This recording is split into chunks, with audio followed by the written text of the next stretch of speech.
നമസ്കാരം, ഏവർക്കും study Nifty മലയാളത്തിന്റെ ഡെയിലി മാർക്കറ്റ് ന്യൂസിലേക്ക് സ്വാഗതം. ഇന്ന് ഫെബ്രുവരി 1 ശനിയാഴ്ചയാണ്. ഇന്ത്യൻ വിപണിയെ സംബന്ധിച്ച് അങ്ങേയറ്റം പ്രധാനപ്പെട്ട ഒരു ദിവസം. കേന്ദ്ര ധനകാര്യമന്ത്രി നിർമ്മല സീതാരാമൻ 2025-26 ഫിസ്ക്കൽ ഇയറിലെ യൂണിയൻ ബഡ്ജറ്റ് ഇന്ന് രാവിലെ 11 മണിക്ക് അവതരിപ്പിക്കും. ബഡ്ജറ്റുമായി ബന്ധപ്പെട്ട് NSEയും BSEയും ഇന്ന് ഓപ്പൺ ആയിരിക്കും. നല്ല വോളറ്റാലിറ്റിക്കുള്ള സാധ്യതകൾ കാണുന്നത് കൊണ്ട് തന്നെ എല്ലാവരും ശ്രദ്ധാപൂർവ്വം മാത്രം ട്രേഡ് എടുക്കാൻ ശ്രമിക്കുക. ഇനി US മാർക്കറ്റുകളിലേക്കാണ്. US പ്രസിഡന്റ് ശനിയാഴ്ച മുതൽ കാനഡ, മെക്സിക്കോ തുടങ്ങിയ രാജ്യങ്ങളിലെ ഇറക്കുമതിക്ക് 25%, ചൈനീസ് ഉൽപ്പന്നങ്ങൾക്ക് 10% താരിഫ് നടപ്പിലാക്കുമെന്ന് വൈറ്റ് ഹൌസ് പറഞ്ഞതിനെ തുടർന്ന് സൂചികകൾ ഇന്നലെ നഷ്ടത്തിലാണ് ക്ലോസ് ചെയ്യുന്നത്. ഡൗ ജോൺസ് 0.8% ഇടിഞ്ഞു, S&P 500 0.5%, നാസ്ഡാക്ക് 0.2% ഇടിഞ്ഞു. ട്രംപിന്റെ ഈ പുതിയ താരിഫ് നയങ്ങൾ പണപ്പെരുപ്പം വർദ്ധിപ്പിക്കും എന്ന ആശങ്കകൾ തന്നെയാണ് മാർക്കറ്റിൽ നിലനിൽക്കുന്നത്. ഈ ആശങ്കകൾക്കിടയിലും ജനുവരിയിൽ US മാർക്കറ്റുകൾ പോസിറ്റീവിലാണ് ക്ലോസ് ചെയ്തത്. കൂടുതൽ നേട്ടമുണ്ടാക്കിയത് ഡൗ ജോൺസ് ആയിരുന്നു. 4.7% ഉയർന്നു. യുഎസിൽ ലിസ്റ്റ് ചെയ്ത ഇന്ത്യൻ കമ്പനികളുടെ പ്രകടനം നോക്കിയാൽ ഇൻഫോസിസ് 0.60% ഉയർന്നു. വിപ്രോ 0.27% ഇടിവും നേരിട്ടു. ICICI ബാങ്ക് 0.59% ഉയർന്നപ്പോൾ HDFC ബാങ്ക് 0.23% നേട്ടത്തിലാണ് ക്ലോസ് ചെയ്യുന്നത്. ഡോക്ടർ റെഡ്ഡി 0.07% ഇടിഞ്ഞു. റിലയൻസ് ഇൻഡസ്ട്രീസ് 2.54% നേട്ടത്തിലും ക്ലോസ് ചെയ്തു. US മാർക്കറ്റുകൾ നെഗറ്റീവിൽ ക്ലോസ് ചെയ്തപ്പോൾ യൂറോപ്യൻ മാർക്കറ്റുകൾ ഇന്നലെ പോസിറ്റീവിലാണ് ക്ലോസ് ചെയ്തത്. കൂടാതെ ഇന്നലെ ഏറ്റവും മുഖ്യമായി ഹൈലൈറ്റിൽ ഉണ്ടായിരുന്നത് സ്വർണ്ണവില തന്നെയായിരുന്നു. ഗോൾഡ് പ്രൈസ് വീണ്ടും റെക്കോർഡ് നിലവാരത്തിലേക്ക് ഉയർന്നു. 61,840 രൂപയാണ് പവനിപ്പോൾ ഉള്ളത്. കൂടാതെ ഓയിൽ പ്രൈസുകളും ബിറ്റ്കോയിനും ഇന്നലെ നെഗറ്റീവിലായിരുന്നു ക്ലോസ് ചെയ്തത്. ഇന്ന് നമ്മൾ ശ്രദ്ധിക്കേണ്ട ഏറ്റവും പ്രധാനപ്പെട്ട കുറച്ച് വാർത്തകളിലൂടെയാണ് ഇന്ന് ഈ വീഡിയോയിലൂടെ നമ്മൾ സഞ്ചരിക്കാൻ പോകുന്നത്. അപ്പോൾ വീഡിയോ അവസാനം വരെയും കാണാൻ ശ്രമിക്കുക. ഇന്നത്തെയും നമ്മുടെ വീഡിയോയുടെ ലൈക്ക് ടാർഗറ്റ് 200 ലൈക്കുകൾ തന്നെയാണ്. ഇനി എല്ലാ എഡ്യൂക്കേഷൻ വ്യൂസും നമ്മൾ രാവിലെ 9 മണി മുതൽ 3:30 വരെ നമ്മുടെ പെയ്ഡ് എഡ്യൂക്കേഷൻ ടെലഗ്രാം ചാനലിലാണ് നൽകാറുള്ളത്. അപ്പോൾ ആർക്കെങ്കിലും നമ്മുടെ ഗ്രൂപ്പിൽ ജോയിൻ ചെയ്യാൻ താല്പര്യമുണ്ടെങ്കിൽ തൊട്ടുമുകളിൽ നൽകിയിരിക്കുന്ന ഇതേ വാട്സ്ആപ്പ് നമ്പറിൽ തന്നെ നിങ്ങൾക്ക് മെസ്സേജ് അയച്ച് ആ ഗ്രൂപ്പിന്റെ ഡീറ്റെയിൽസ് അറിയാവുന്നതാണ്. അതുവഴി നിങ്ങൾക്ക് ജോയിൻ ചെയ്യാം. ബഡ്ജറ്റുമായി ബന്ധപ്പെട്ട ധാരാളം വാർത്തകൾ തന്നെയാണ് ഇന്നും ഫോക്കസിലുള്ളത്. ഇന്നത്തെ ബഡ്ജറ്റിന്റെ പ്രതീക്ഷകളെ കുറിച്ചാണ് നമ്മൾ ഇന്ന് സംസാരിക്കുന്നത്. ലാഭവും നിക്ഷേപവും വർദ്ധിപ്പിക്കുന്നതിന് കോർപ്പറേറ്റ് നികുതിയിൽ സാധ്യമായ കുറവ് വരികയാണെങ്കിൽ നിർമ്മാണ അടിസ്ഥാന സൗകര്യ മേഖലകൾക്ക് അത് ഗുണം ചെയ്യും. മറ്റൊരു മുഖ്യമായിട്ടുള്ള കാര്യമാണ് അടിസ്ഥാന സൗകര്യ വികസനം. റോഡ് വേകൾ, റെയിൽവേ, നഗരവികസനം, പുനരുപയോഗ ഊർജം എന്നിവയ്ക്കുള്ള വർദ്ധിച്ച ചെലവ് സിമന്റ്, സ്റ്റീൽ നിർമ്മാണം തുടങ്ങിയ അനുബന്ധ മേഖലകളെ ഉത്തേജിപ്പിക്കും. അടുത്തതായി നമ്മൾ ഫോക്കസിൽ വെക്കേണ്ടതാണ് ഗ്രീൻ എനർജി ആൻഡ് EV ഇൻവെസ്റ്റ്മെന്റുകൾ. ശുദ്ധമായ ഊർജ വാഹന മേഖലകളിലെ വളർച്ചയെ നയിക്കാൻ ഇലക്ട്രോണിക് വാഹനങ്ങൾ, പുനരുപയോഗ ഊർജം, ഗ്രീൻ ഹൈഡ്രജൻ എന്നിവയ്ക്കുള്ള സാധ്യമായ നികുതി ഇളവുകൾ അല്ലെങ്കിൽ സബ്സിഡികൾ വരികയാണെങ്കിൽ അത് ഈ സെക്ടറിനെ സംബന്ധിച്ച് വളരെ പോസിറ്റീവ് ആവാൻ സാധ്യതയുണ്ട്. ഇനി ഇന്ത്യയെ സംബന്ധിച്ച് വളരെ പ്രസ്റ്റീജിയസ് ആയിട്ടുള്ള മെയ്ക്ക് ഇൻ ഇന്ത്യ PLI സ്കീമുകൾ, ആഭ്യന്തര ഉൽപാദനവും കയറ്റുമതിയും ശക്തിപ്പെടുത്തുന്നതിനായി PLI സ്കീമുകൾക്കുള്ള വിഹിതം വർദ്ധിപ്പിക്കുകയാണെങ്കിൽ പ്രത്യേകിച്ച് അത് ഇലക്ട്രോണിക്സ് മേഖല, അർദ്ധചാലക അതായത് സെമി കണ്ടക്ടർ സെക്ടർ, ഫാർമ എന്നിവയ്ക്ക് കൂടുതൽ ഉത്തേജകമാവാൻ സാധ്യതയുണ്ട്.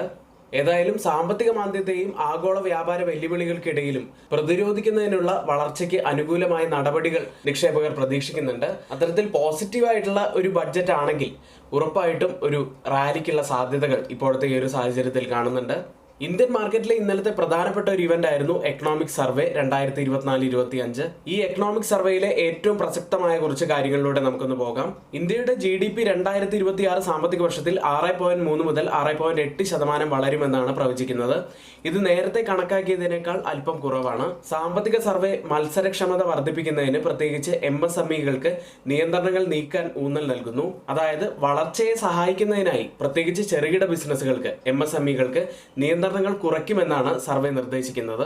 ഇനി മറ്റൊരു പ്രധാനപ്പെട്ട കാര്യം കൂടി പറയുന്നത്, ആളുകൾ വായ്പകൾക്കായി ബാങ്കുകളെ ആശ്രയിക്കുന്നത് കുറവായതിനാൽ സാമ്പത്തിക വിപണിയിൽ വളരെയധികം ശ്രദ്ധ കേന്ദ്രീകരിക്കുന്നത് സമ്പദ് വ്യവസ്ഥയെ ദോഷകരമായി ബാധിക്കുമെന്നും ഇത് മുന്നറിയിപ്പ് നൽകുന്നു. ഏതായാലും എക്കണോമിക് സർവേ കാണിച്ചു തരുന്നത് അത്ര നല്ല ഒരു സൂചനയല്ല. പ്രത്യേകിച്ച് നമ്മുടെ ഗ്രോത്ത് ഒക്കെ സ്ലോ ആവുന്നു എന്നത് നെഗറ്റീവായിട്ടുള്ള കാര്യം തന്നെയാണ്. ഏതായാലും മാർക്കറ്റ് ഇത്രയധികം വലിയൊരു ഇടിവിലേക്ക് പോയത് കൊണ്ട് തന്നെ അത് വലിയൊരു റിയാക്ഷൻ ഉണ്ടാക്കാനുള്ള സാധ്യതയും കുറവാണ്. ഇന്നലെ പുറത്തു വന്ന പ്രധാനപ്പെട്ട കമ്പനികളുടെ Q3 റിസൾട്ടുകളിലേക്ക്. ആദ്യം ONGC, oil and natural gas corporation. Net പ്രോഫിറ്റിൽ 31.2% ഇടിവാണ് കമ്പനി രേഖപ്പെടുത്തിയത്. ക്വാർട്ടർ ടു ക്വാർട്ടർ കമ്പയർ ചെയ്യുമ്പോഴാണ് ഈ ഇടിവ് സംഭവിച്ചത്. റവന്യൂവിൽ 0.5% ഇടിവാണ് കമ്പനി നേരിട്ടത്. 33,716.8 കോടി രൂപയിലാണ് റവന്യൂ ഉള്ളത്. കമ്പനി ഒരു ഇന്റർൻ ഡിവിഡൻഡായി 5 രൂപ പ്രഖ്യാപിക്കുകയും ചെയ്തു. അടുത്തതായി സൺഫാർമയാണ്. നെറ്റ് പ്രോഫിറ്റിൽ 15% വർധനമാണ് കമ്പനി രേഖപ്പെടുത്തിയത്. 2903.4 കോടി രൂപയിലാണ് ഇപ്പോൾ പ്രോഫിറ്റ് ഉള്ളത്. റവന്യൂവിൽ 10.5% വർധനവ് രേഖപ്പെടുത്തി 13,675.5 കോടി രൂപയിലാണ് റവന്യൂ ഉള്ളത്. മറ്റൊരു കമ്പനി ഇൻഡസ്ഇൻഡ് ബാങ്ക് ആണ്. നെറ്റ് പ്രോഫിറ്റിൽ 39% വർധനവ് കമ്പനി രേഖപ്പെടുത്തി 1401.3 കോടി രൂപയിലാണ് പ്രോഫിറ്റ് ഉള്ളത്. നെറ്റ് ഇൻട്രസ്റ്റ് ഇൻകത്തിൽ 1.3% ഇടിവാണ് ഇയർ ഓൺ ഇയറിൽ രേഖപ്പെടുത്തിയത്.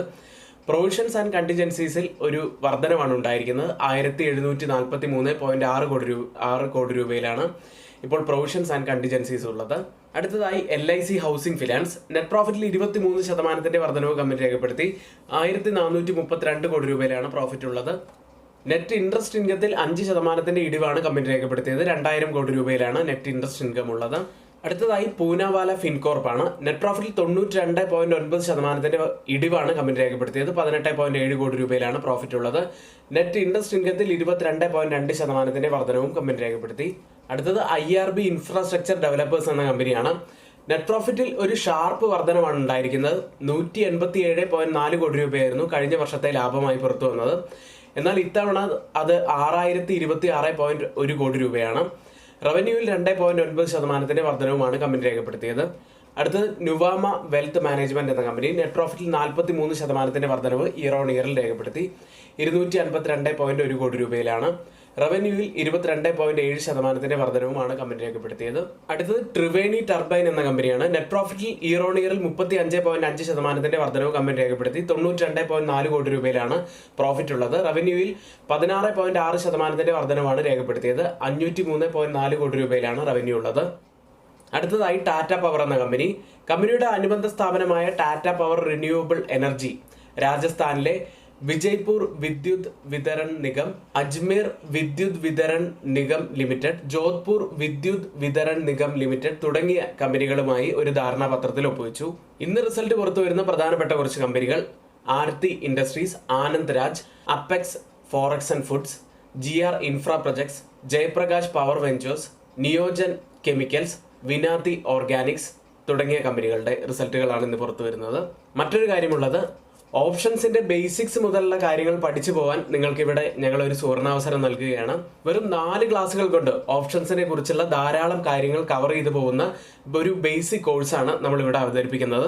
വെറും 750 രൂപ മാത്രമാണ് ഈ ബേസിക് കോഴ്സിന്റെ ഫീസായി വരുന്നത്. പരിമിതമായ സീറ്റുകൾ മാത്രമാണ്. അതുകൊണ്ട് തന്നെ മുകളിലെ വാട്സ്ആപ്പ് നമ്പറിൽ നിങ്ങൾ മെസ്സേജ് അയച്ച് ഉടനെ തന്നെ ജോയിൻ ചെയ്യാൻ ശ്രമിക്കുക. അടുത്തതായി FIDA ആക്ടിവിറ്റിയിലേക്കാണ്. FISന്റെ സെല്ലിങ്ങിൽ വലിയൊരു കുറവ് വന്ന ഒരു ദിവസമായിരുന്നു ഇന്നലെ. 1189 കോടി രൂപയ്ക്ക് മാത്രമാണ് FIS സെല്ല് ചെയ്ത്. DIs ആവട്ടെ 2232 കോടി രൂപയ്ക്ക് ബൈ ചെയ്തു. അതായത് ഇത് പോസിറ്റീവായി എടുക്കാനുള്ള കാര്യം, കഴിഞ്ഞ 20 ട്രേഡിംഗ് ദിവസങ്ങളിലേക്കാൾ കുറഞ്ഞ സെല്ലിംഗ് ആണ് ഇന്നലെ ഉണ്ടായത്. അത് തന്നെയാണ് പോസിറ്റീവായിട്ടുള്ള ഫാക്ടർ. ഏഷ്യൻ മാർക്കറ്റുകളിലേക്ക് ഇന്ന് ഏഷ്യൻ മാർക്കറ്റുകളിൽ ഇന്ത്യൻ മാർക്കറ്റ് മാത്രമാണ് ഓപ്പൺ ആയിട്ടുള്ളത്. ഗിഫ്റ്റ് നിഫ്റ്റി ഇന്നലെ ക്ലോസ് ചെയ്യുന്നത് 23,533 എന്ന നിലയിലാണ്. അതായത് ഒരു 80 മുതൽ 90 പോയിന്റ്സിന്റെ ഒരു ഗ്യാപ് ഡൗൺ ഓപ്പണിങ്ങിനാണ് ഇപ്പോഴത്തെ ഈ ഒരു നില വെച്ച് സാധ്യത കാണിക്കുന്നത്. ഓയിൽ പ്രൈസുകളിലേക്ക് ശനിയാഴ്ച മുതൽ ആരംഭിക്കുന്ന കാനഡ, മെക്സിക്കോ തുടങ്ങിയ രാജ്യങ്ങൾക്കെതിരായുള്ള അമേരിക്കയുടെ 25% താരിഫ് നിക്ഷേപകർ കാത്തിരിക്കുന്നതിനാൽ വെള്ളിയാഴ്ച വീണ്ടും എണ്ണവില ഇടുകയുണ്ടായി. അടുത്തതായി ഇന്നലെ നിഫ്റ്റിയിലും ബാങ്ക് നിഫ്റ്റിയിലും സംഭവിച്ച ഏറ്റവും പ്രധാനപ്പെട്ട കുറച്ച് കാര്യങ്ങളും ഇന്ന് നമ്മൾ ശ്രദ്ധിക്കേണ്ട നിഫ്റ്റിയിലെയും ബാങ്ക് നിഫ്റ്റിയിലെയും പ്രധാനപ്പെട്ട കുറച്ച് കാര്യങ്ങളും നമ്മൾ ഇവിടെ പറയുന്നുണ്ട്. 23,500 മുകളിൽ 23,508 258 പോയിന്റ്സ് ഉയർന്ന്, അതായത് 1.11% ഉയർന്നാണ് നിഫ്റ്റി ഇന്നലെ ക്ലോസ് ചെയ്യുന്നത്. നിഫ്റ്റി ഇന്നലെയും വളരെ ബുള്ളിഷ് ആയിട്ട് തന്നെയാണ് ഉണ്ടായിരുന്നത്. 20-day EMA വളരെ സിമ്പിൾ ആയി തന്നെ ക്രോസ് ചെയ്യാനും സാധിച്ചു. 23,500 എന്ന പ്രധാനപ്പെട്ട റെസിസ്റ്റൻസ് ഏരിയയ്ക്ക് മുകളിലായിട്ടാണ് ഇന്നലെ ക്ലോസ് ചെയ്യാൻ സാധിച്ചത്. കഴിഞ്ഞ 13 ട്രേഡിംഗ് ദിവസങ്ങളിലായി നിഫ്റ്റി ട്രേഡ് ചെയ്തിരുന്നത് 22,800 മുതൽ 23,400 വരെയുള്ള ലെവലിനുള്ളിലായിരുന്നു. അവിടെ നിന്നൊരു ബ്രേക്ക് ഔട്ടാണ് ഇന്നലെ ലഭിച്ചിരിക്കുന്നത്. അത് വളരെ പോസിറ്റീവായിട്ട് തന്നെ കാണാം. ഇതുകൂടാതെ കഴിഞ്ഞ 2 ദിവസത്തെയും വോളിയം ആവറേജ് വോളിയത്തേക്കാൾ കൂടുതലുമായിരുന്നു. അടുത്തതായി മാക്സിമം ഓപ്പൺ ഇൻട്രസ്റ്റ് രേഖപ്പെടുത്തിയ കോൾ സൈഡിലെയും പുട്ട് സൈഡിലെയും സ്ട്രൈക്കുകളിലേക്കാണ്. കോൾ സൈഡിൽ കൂടുതൽ ഓപ്പൺ ഇൻട്രസ്റ്റ് രേഖപ്പെടുത്തിയിരിക്കുന്ന ആദ്യത്തെ സ്ട്രൈക്ക് 24,000 ആണ്. അതിനുശേഷം 24,500 സ്ട്രൈക്കിലും അതിനുശേഷം 23,500 സ്ട്രൈക്കിലുമാണ്. പുട്ട് സൈഡിൽ കൂടുതൽ ഓപ്പൺ ഇൻട്രസ്റ്റ് രേഖപ്പെടുത്തിയിരിക്കുന്ന ആദ്യത്തെ സ്ട്രൈക്ക് 23,000 ആണ്. അതിനുശേഷം 23,300 സ്ട്രൈക്കിലും അതിനുശേഷം 23,500 സ്ട്രൈക്കിലുമാണ്. ഓപ്പൺ ഇൻട്രസ്റ്റ് ഡാറ്റ പ്രകാരം ഒരു റെസിസ്റ്റൻസ് ആവാൻ സാധ്യതയുള്ളത് 24,000 സപ്പോർട്ട് ആവാൻ സാധ്യതയുള്ളത് 23,500 അടുത്തതായി change in open interest data പ്രകാരം കോൾ സൈഡിലും പുട്ട് സൈഡിലും വന്ന വ്യത്യാസങ്ങളാണ്. ആദ്യം 23,500 എന്ന ATM സ്ട്രൈക്കിൽ 452% വർധനമാണ് പുട്ട് സൈഡിൽ കാണുന്നത്. ലോങ് ബിൽഡപ്പ് ആണ്, വളരെ ശക്തമായിട്ടുള്ള ഒരു ലോങ് ബിൽഡപ്പ് തന്നെയാണ്. കോൾ സൈഡിൽ 98% മാത്രം വർധനമാണ് കാണുന്നത്, ഒരു ചെറിയൊരു ഷോർട്ട് ബിൽഡപ്പ് ആണത്. 23,450 സ്ട്രൈക്കിൽ 2,453% വളരെ ശക്തമായിട്ടുള്ള ഒരു ലോങ് ബിൽഡപ്പ് ആണ് പുട്ട് സൈഡിൽ കാണുന്നത്. എന്നാൽ കോൾ സൈഡിൽ 264% വർധനവ്, ഒരു ഷോർട്ട് ബിൽഡപ്പും കാണാം. 23,550 സ്ട്രൈക്കിൽ 3,601% വർധനവ്, ഒരു ലോങ് ബിൽഡപ്പ് പുട്ട് സൈഡിൽ കാണാം. കോൾ സൈഡിൽ വെറും 360% മാത്രം വർധനവ്, ഒരു ചെറിയൊരു ഷോർട്ട് ബിൽഡപ്പ് മാത്രമാണത്.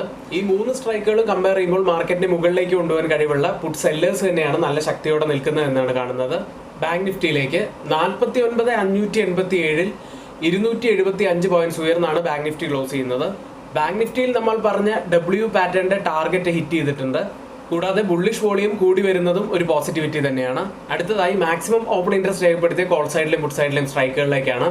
കോൾ സൈഡിൽ കൂടുതൽ ഓപ്പൺ ഇൻട്രസ്റ്റ് രേഖപ്പെടുത്തിയിരിക്കുന്ന ആദ്യത്തെ സ്ട്രൈക്ക് 52,000 അതിനുശേഷം 53,000 സ്ട്രൈക്കും അതിനുശേഷം 50,000 സ്ട്രൈക്കിലുമാണ്. പുട്ട് സൈഡിൽ കൂടുതൽ ഓപ്പൺ ഇൻട്രസ്റ്റ് രേഖപ്പെടുത്തിയിരിക്കുന്ന ആദ്യത്തെ സ്ട്രൈക്ക് 49,000 അതിനുശേഷം 46,000 സ്ട്രൈക്കും അതിനുശേഷം 48,000 സ്ട്രൈക്കിലുമാണ്. ഓപ്പൺ ഇൻട്രസ്റ്റ് ഡാറ്റ പ്രകാരം ഒരു റെസിസ്റ്റൻസ് ആവാൻ സാധ്യതയുള്ളത് 50,000, സപ്പോർട്ട് ആവാൻ സാധ്യതയുള്ളത് 49,000. ഇന്ന് നമ്മൾ ശ്രദ്ധിക്കേണ്ട ഏറ്റവും പ്രധാനപ്പെട്ട കുറച്ച് വാർത്തകൾ ഏറ്റവും ഓതറൈസ്ഡ് ആയിട്ടുള്ള സൈറ്റുകളായ Money Control, Mint, Reuters, CNBC, Financial Express തുടങ്ങിയ മാധ്യമങ്ങളിൽ നിന്നാണ് നമ്മൾ എടുത്തിരിക്കുന്നത്.